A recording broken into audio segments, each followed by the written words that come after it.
Watch what happens when a massive kinetic force strikes a hypercooled ceramic disc. The object does not brace for impact. It does not attempt to build a thicker wall or assert its dominance. It simply drops its internal temperature to absolute zero. Zero friction, zero energy expended, zero heat generated. A pattern that appears again and again in our modern digital grid is the exact opposite. We are taught to fight the noise. We are told to build a thicker skin against the relentless barrage of algorithm changes, manufactured urgency, and the shifting expectations around us. But a thick skin still feels the impact. A thick skin still bruises under the constant, heavy pressure of a world that refuses to be quiet. If part of this fits your experience, it might explain the exhaustion you feel by 2 in the afternoon. You are not tired because you lack discipline. You are tired because you are operating under the assumption that chaos must be met with equal and opposite force. That is a war of attrition you will rarely win. When we treat the ambient noise of the internet or a panicked workplace like a physical combatant, we generate friction. Friction generates heat. You fight the noise because, at some point, you tied your moral value to how much of the world's chaos you could carry.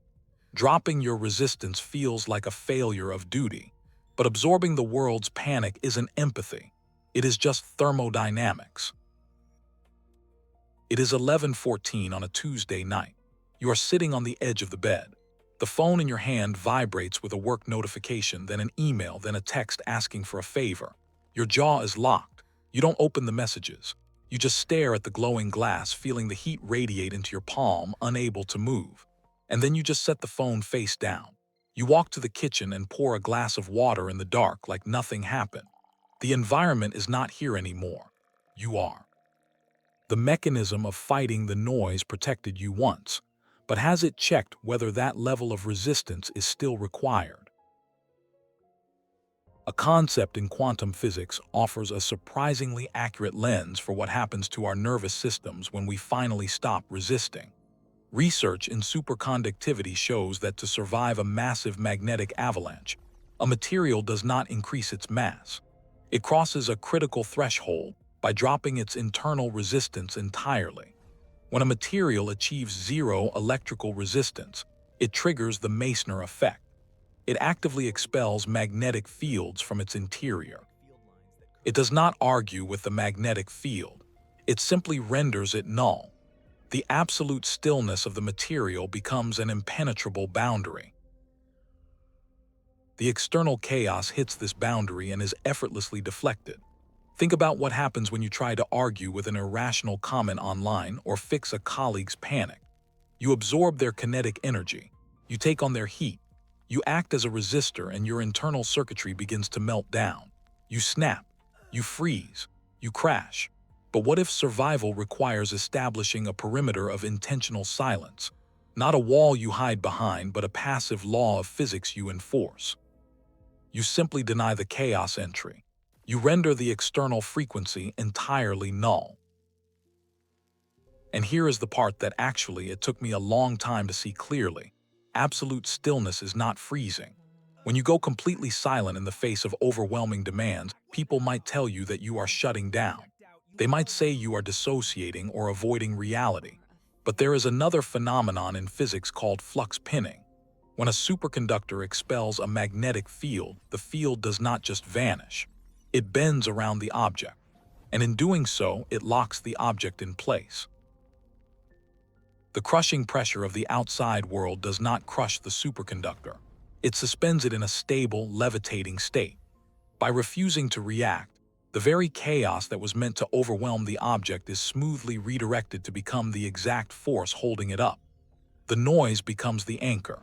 Because the material refuses to internalize the pressure, it can only flow around the perimeter, suspending it above the fray. It is not trapped, it is anchored. You stop being a victim of the noise and start using its density to hold your position.